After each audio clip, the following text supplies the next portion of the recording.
death toll in Palestine rises to 38,243. And Keir Starmer voices out support for Ukraine.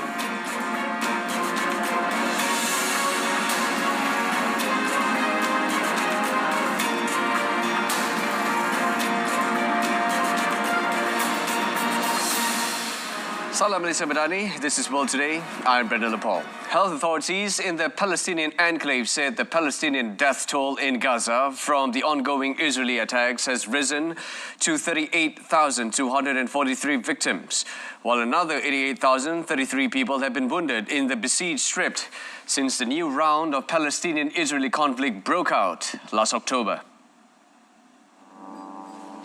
Recently, a school in the city of Khan Yunis in southern Gaza was bombed by Israeli forces on Tuesday, resulting in the deaths of at least 29 people, including women and children, with many others injured. Israeli aircraft targeted the gate of the Al-Orda school, which houses hundreds of displaced people in the town of Abasan al-Kabira, east of Khan Yunis, using at least one missile. And the number of victims is expected to rise due to the overcrowding of displaced people in the area. Hamas media office later issued a statement condemning the strike, saying that multiple Israeli attacks in the central Gaza Strip had caused a large number of casualties and it may jeopardize the ceasefire plan that they have been trying to achieve.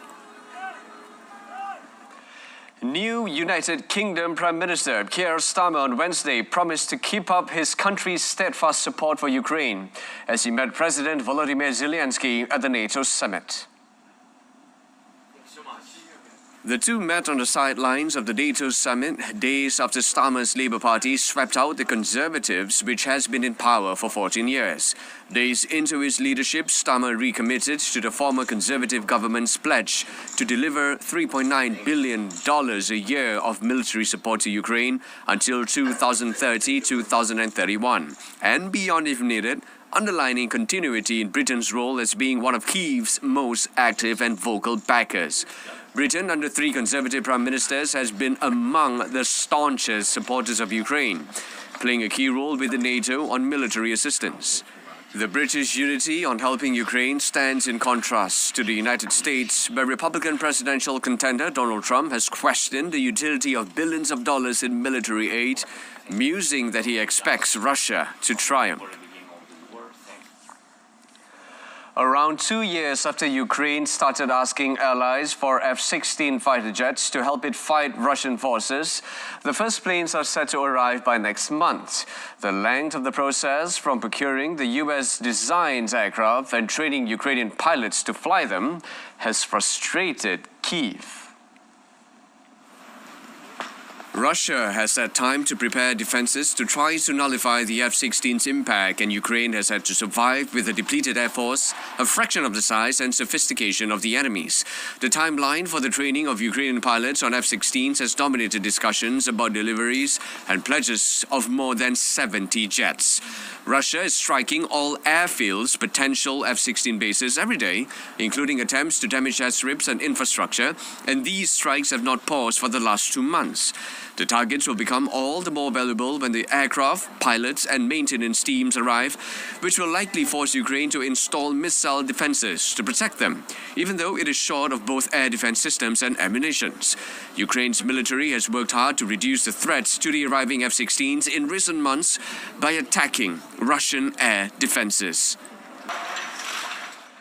US President Joe Biden returned to the campaign trail on Wednesday, rallying the key constituency of Labour leaders as some fellow Democrats continue to persuade him not to run again.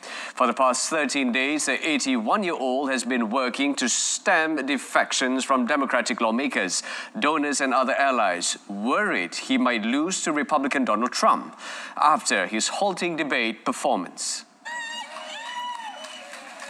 Biden spoke to supporters from the AFL-CIO's Executive Council meeting and was welcomed to applause and chants of, quote, 4 more years. So, folks, I've never been more optimistic about America's chances, not because of me, but because of what we're doing together. I really mean it. We're better positioned than any country in the world to own the remainder of the 21st century because of union labor. That's right. Democrats in the US Congress remain deeply divided over whether to fall in line behind Biden or to urge him to step aside because of persistent questions about his health and acuity. Many more Democrats have expressed concern that Biden continuing at the top of the ticket could cost the party the White House and both houses of Congress in November. President Emmanuel Macron on Wednesday called on France's mainstream political forces to form a coalition with a solid majority after Sunday's elections resulted in a hung parliament. The French president, who has not spoken publicly since Sunday's second round vote, said he would name a prime minister at the end of this process. In urging a coalition, Macron used the term Republican bloc, which implies mainstream parties and not the far right and hard left. Macron's statement came as his centrists appeared divided, with some wanting to link up only with conservatives and others seeking a broader alliance that could include the centre-left, entailing the breakup of the new Popular Front, NFP, and the centre-right. The unexpected outcome of the snap election, in which the NFP benefited from a surprise surge but no group won an absolute majority, has plunged France into uncertainty with no obvious path to a stable government. NFP, which also includes the centre-left Socialist, Green and Communist parties, won 182 of the Assembly's 577 seats and can count on the support of another 10 or so left-leaning MPs, while Macron's centrist coalition returned 168 MPs.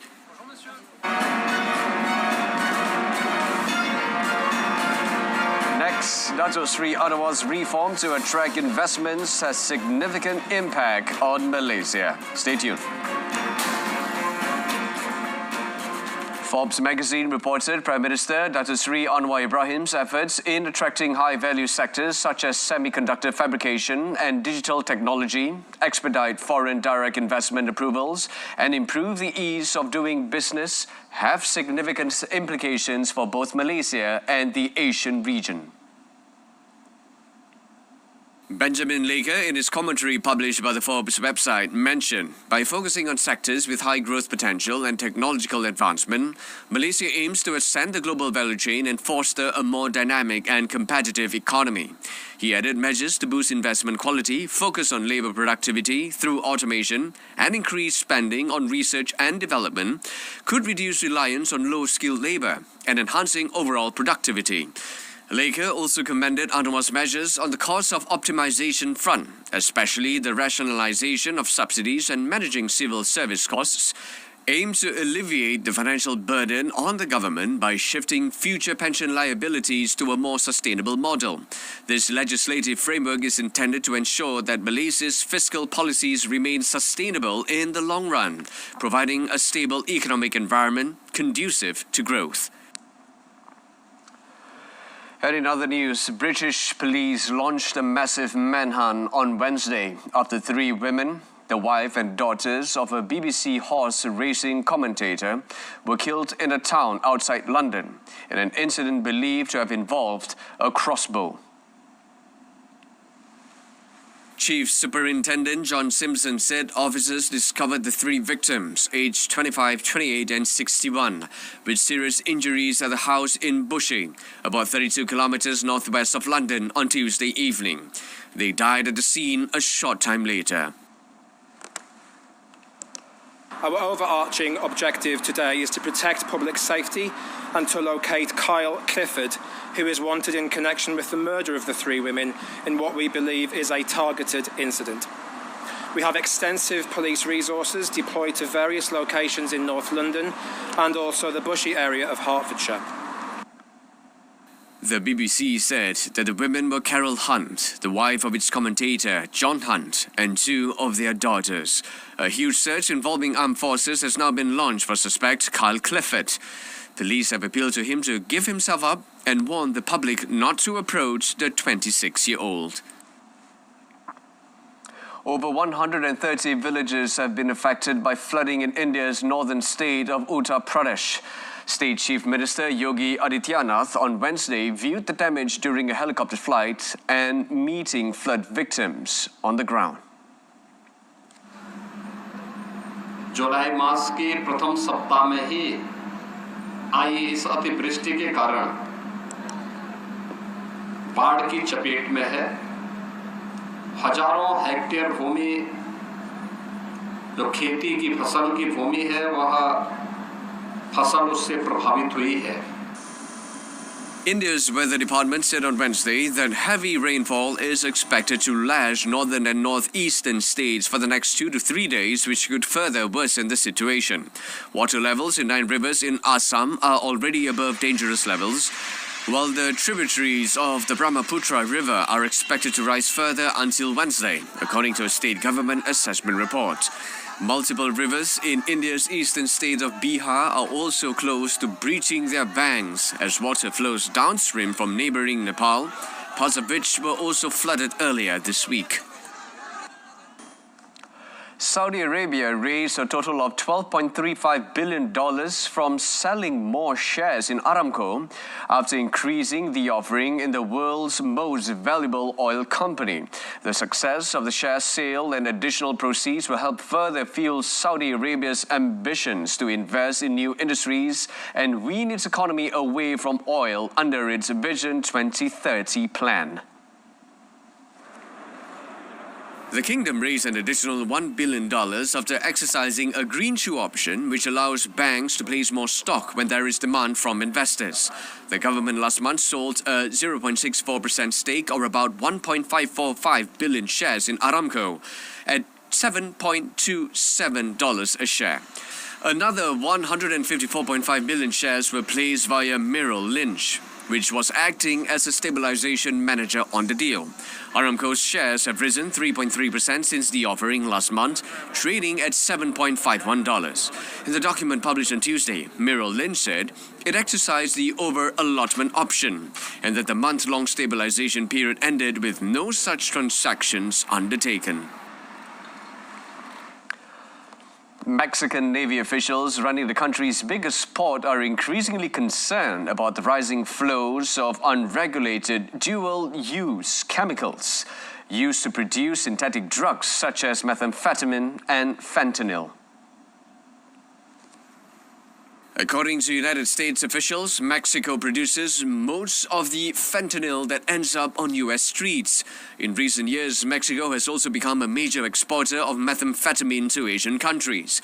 Navy officials at Manzanillo, Mexico's largest port by volume, said they have seen an increase in imports of dual-use chemicals, mostly from China, that are used to manufacture legal items such as food, perfume, and pharmaceuticals.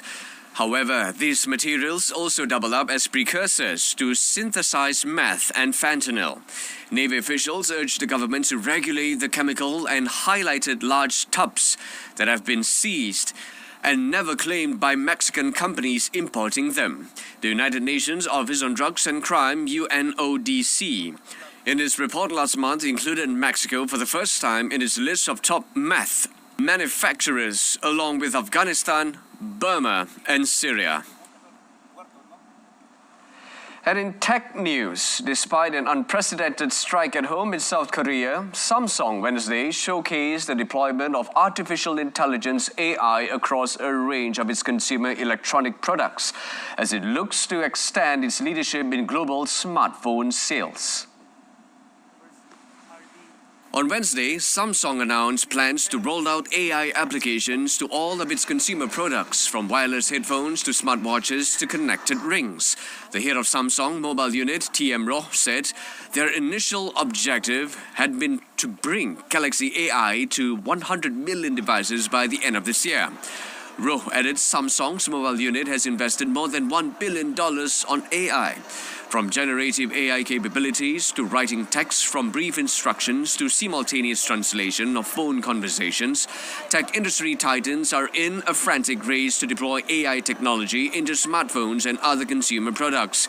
In January, Samsung unveiled the integration of AI applications baptized Galaxy AI into its flagship S24 smartphone. At a presentation in Paris on Wednesday, company executives declined to discuss the failed negotiations that saw workers extend a 3-day strike indefinitely.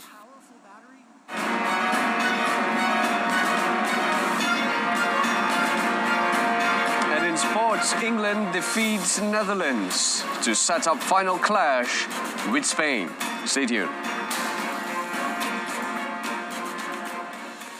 It's all about football right now. The Euro 2024, Ollie Watkins struck a stunning injury time winner as England beat the Netherlands 2-1 on Wednesday to set up a final showdown with Spain in Berlin. England has got to this stage despite not winning any of their last 4 matches in 90 minutes and having been taken to extra time by Slovakia and Switzerland. It was an incredible finish to an evening that began badly for England as Xavi Simons gave the Netherlands an early lead in the semi-final in Dortmund. However, England were soon level through a hurricane penalty following a contentious VAR call by German referee Felix Fire, and the match looked set to drift towards extra time until Watkins struck. On for Hurricane, Watkins received a pass from fellow substitute Cole Palmer with his back to goal in the first minute of stoppage time, turned and fired low into the far corner to leave the Netherlands completely stunned. It has rarely been a convincing campaign from Gareth Southgate's England side, but they are through to their second consecutive European Championship finals as they dream of finally winning a first major trophy since 1966. To do that, they will surely have to perform better than at any point so far in Germany as they face an outstanding Spain team. The Netherlands had been hoping to repeat their triumph at the last Euros held in Germany in 1988, but their current side lacks anyone with the star quality of Marco van Basten or Ruud Gullit. Over in the United States, Colombia beat Uruguay 1-0 in their Copa America semi-final on Thursday, despite being reduced to 10 men for 45 minutes to book a title decider against defending champions Argentina, thanks to a first-half header from Jefferson Lerma. Uruguay's Darwin Núñez missed several chances in the first half, and Colombia made them pay when Lerma rose above the defense on a corner in the 39th minute and squeezed his header past goalkeeper Sergio Rochet. Colombia went down to 10 men just before half-time when Daniel Munoz lost his cool and got himself sent off, with the right back receiving a second yellow card for elbowing Manuel Ugarte in the chest when play was stopped. Uruguay dominated possession in the second half, and veteran striker Luis Suarez nearly equalized when he hit the post, but Colombia bravely held on for a famous win and will play Argentina in Sunday's final. Uruguay will play Canada a day earlier in the third-place playoff.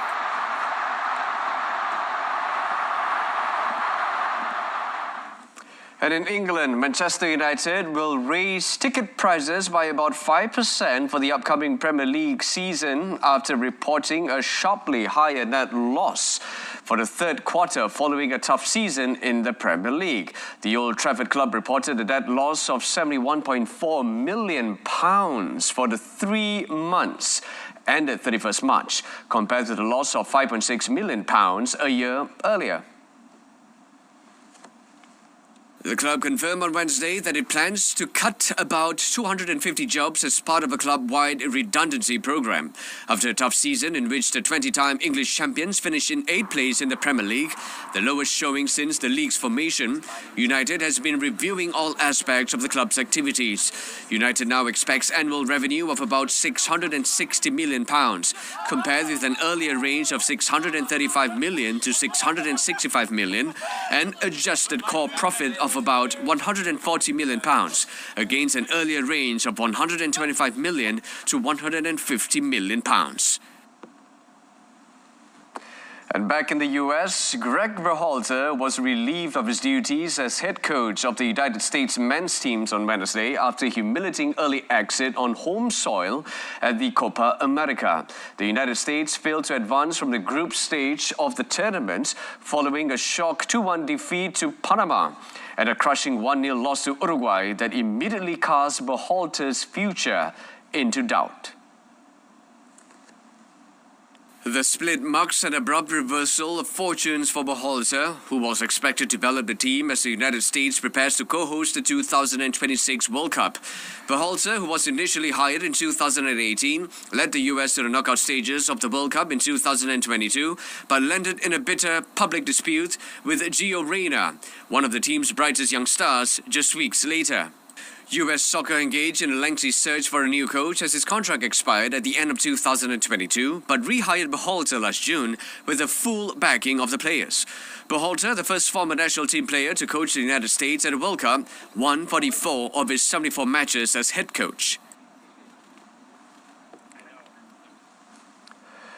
Moving on to tennis, Lorenzo Musetti moved into his maiden Grand Slam semi-final by outlasting American 13th seed Taylor Fritz 3-6, 7-6, 6-2, 3-6, 6-1. Long one there. At Wimbledon on Wednesday, the 25th seeded Italian is bidding to join compatriot and world number 1 Jannik Sinner as a major champion this year. After holding in a tight first game, Fritz seized the early break for a 3-1 lead when Musetti netted a backhand, before the American consolidated the advantage in the next with a powerful forehand winner to set the tone for the first set. The Eastbourne champion continued to crank up his forehand and serve in glorious sunshine and grabbed the lead in the match with an ace. After the pair exchanged breaks at the start of the second set, Queen's Club runner-up Musetti pounced again to go 5-3 up, and although Fritz erased the deficit, the Italian raised his level to edge the tiebreak.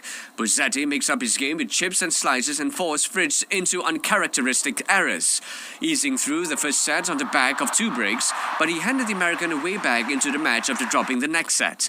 Musetti built a 5-love lead in the decider and finished it off on serve when Fritz hit a shot long after falling awkwardly at the net in the previous point. Musetti's reward is a meeting with 24 times Grand Slam champion Novak Djokovic. Meanwhile, Australian Alex de Minaur pulled out of his Wimbledon quarterfinal against second seed Novak Djokovic on Wednesday due to a hip injury, sending the Serbian into a record-equaling 13 semi-final at the grass court Grand Slam. 9-seed de Minaur sustained the injury in the closing stages of his 6-2, 6-4, 4-6, 6-3 fourth-round win over Frenchman Arthur Fils on Monday. Previously, de Minaur stunned Djokovic at the United Cup team tournament in the opening week of the season. The 25-year-old has reached 2 Grand Slam quarterfinals, losing to Dominic Thiem at the 2020 US Open and Alexander Zverev at this year's French Open. The Australian is now in a race to be fit for the Olympics, where the tennis event begins at Roland Garros on 27 July. De Minaur's withdrawal meant 7-time champion Djokovic equaled Roger Federer's record of 13 appearances in the Wimbledon semi-finals. In early action on Wednesday, the rare sighting of the sun at this year's Wimbledon Championships provided no incentive for Elena Rybakina to linger around longer than necessary on centre court, as she ended Elina Svitolina's quarter-final challenge. 2022 champion Rybakina barely broke sweat in swatting aside last year's semi-finalist Svitolina's 6-3, 6-2 in 61 minutes. Russian-born Rybakina, now 19-2 in main draw matches at Wimbledon, broke the Ukrainian 21st seed 4 times in the match on centre court. The 4th seed was broken the first game in front of the watching Queen Camilla, but hit back straight away and barely put a foot wrong after that. The 25-year-old, who crunched 28 winners to Svitolina's 8, said she had, quote, amazing memories from 2022, but does not like the favourite tag. She will face Barbara Krejcikova for a place in Saturday's final after the Czech 31st seed came out on top against Elena Ostapenko in a battle of former French Open champions. And in cycling, Jonas Vingegaard edged overall leader Tadej Pogačar as a battle between the 4 Tour de France favourites played out over a series of hills in the central Cantal region. On Wednesday, defending champion Vingegaard reeled in Slovenian Pogačar's ferocious attacks before a razor's edge final dash to the line. Belgian Remco Evenepoel finished 3rd at 25 seconds, while Pogačar's compatriot Primož Roglič was 4th at 55 seconds, despite a late accident. Race officials later accorded Roglič the same time as Evenepoel. In the overall yellow jersey standings, Pogačar leads Evenepoel by 1 minute and 6 seconds. Vingegaard is in 3rd place at 1 minute 14 seconds, and Roglič is 4th at 2 minutes and 15 seconds. Pogačar, 25, would normally be a faster sprinter than Vingegaard, but sportingly reached out out a hand to his rival at the end of their struggle after a 211-kilometer ride. This was Megago's first stage win on this year's tour, and above all proved that he has overcome his injuries in March at the Tour of the Basque Country. For Pogačar, it is back to the drawing board after his bold but foiled attempts to distance his rivals on a handful of testing climbs to the west of the city of Clermont.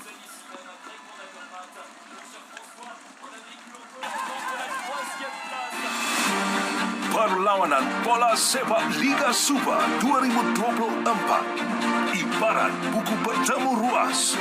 Aksi-aksi dan asakan bakal diledakkan The Boss Gurus dalam pertemuan bagi menjinakkan The Panthers. Perlawanan seterusnya Sabtu 13 Julai, Perak FC bertemu Penang FC 8.30 minit malam di saluran OK. Saksikan juga secara pensiraman langsung di RTM Play. Segala perhatian akan tertumpu di sini. Kejohanan sukan terbesar dan berprestij di Malaysia. Kami terus menjadi yang pertama membawakan segala aksi ini untuk anda tanpa henti sebagai penyiar rasmi. And that's it for World Today. This time around, our top story, death toll in Palestine rises to 38,243. Till then, I'm Brenda Lepol from the river to the sea. Palestine will be free. Thanks for watching. Take care.